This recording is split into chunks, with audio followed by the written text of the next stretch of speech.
John R. Lott Jr.'s book, More Guns, Less Crime, Understanding Crime and Gun Control Laws, has been making waves for years, and with good reason. It challenges conventional wisdom, presents a mountain of data, and offers a perspective that might just change the way you think about guns and crime. But this time, we're going to focus on the groundbreaking research presented in its third edition. It had been 10 years since the second edition of the book, and a lot has changed. When Lott first started his research back in the 1990s, only 18 states had right-to-carry laws, which allow individuals to carry concealed weapons. As of January 2025, that number has more than doubled, with 42 states adopting these laws. That's a huge shift, and it means that Lott's research now covers a much larger and more diverse set of data.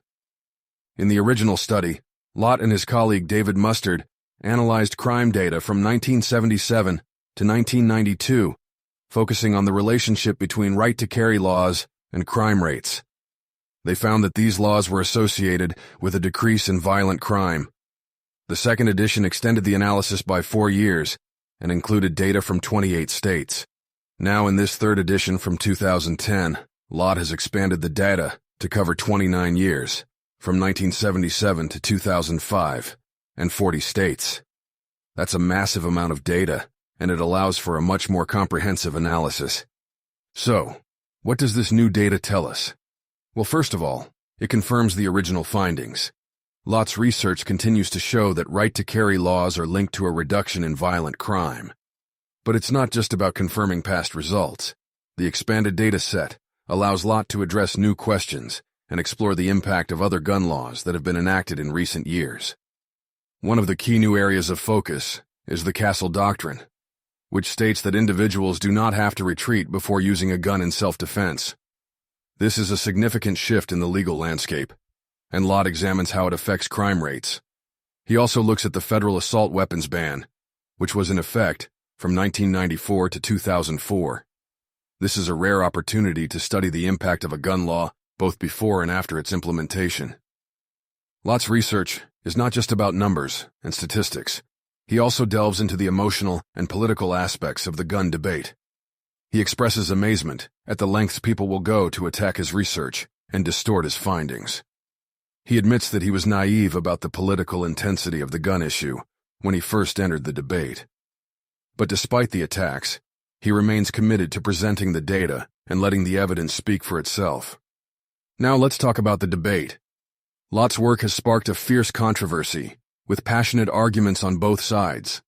Some critics claim that his research is flawed, that he's ignoring important factors, or that he's biased because of his funding sources.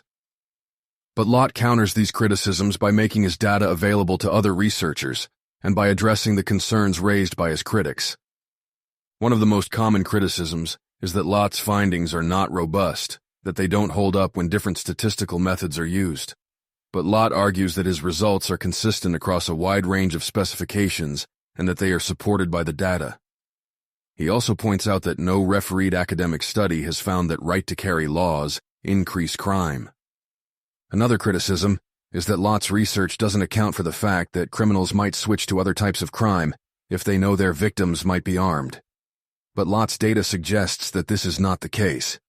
While property crimes like auto theft and larceny do increase slightly, the overall reduction in violent crime more than offsets this effect.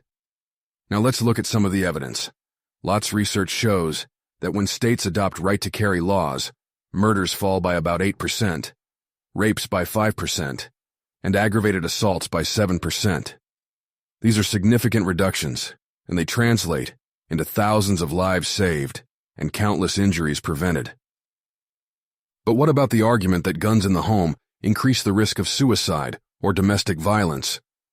Lott's data suggests that this is not the case. While there is a small increase in accidental deaths, it is statistically insignificant. And there is no evidence that right-to-carry laws lead to an increase in suicides or domestic violence. Now, let's consider the broader impact. Lott's research suggests that allowing citizens to carry concealed handguns not only reduces crime, but also has a deterrent effect. Criminals are less likely to commit crimes if they know their potential victims might be armed. This is supported by data showing that the number of multiple victim public shootings drops dramatically after right-to-carry laws are enacted. Lott also argues that concealed handguns are the most cost-effective method of reducing crime.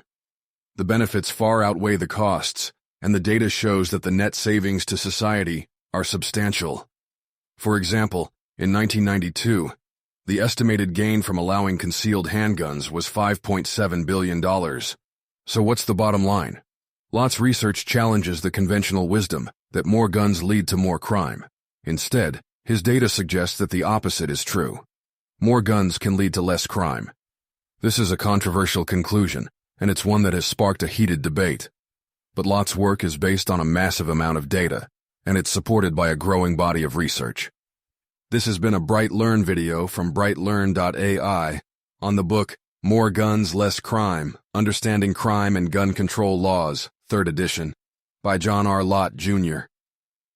Visit BrightLearn.ai for more fascinating videos like this one, and visit naturalnews.com for full editorial coverage and breaking news on critical stories that keep you informed and aware of what's really going on.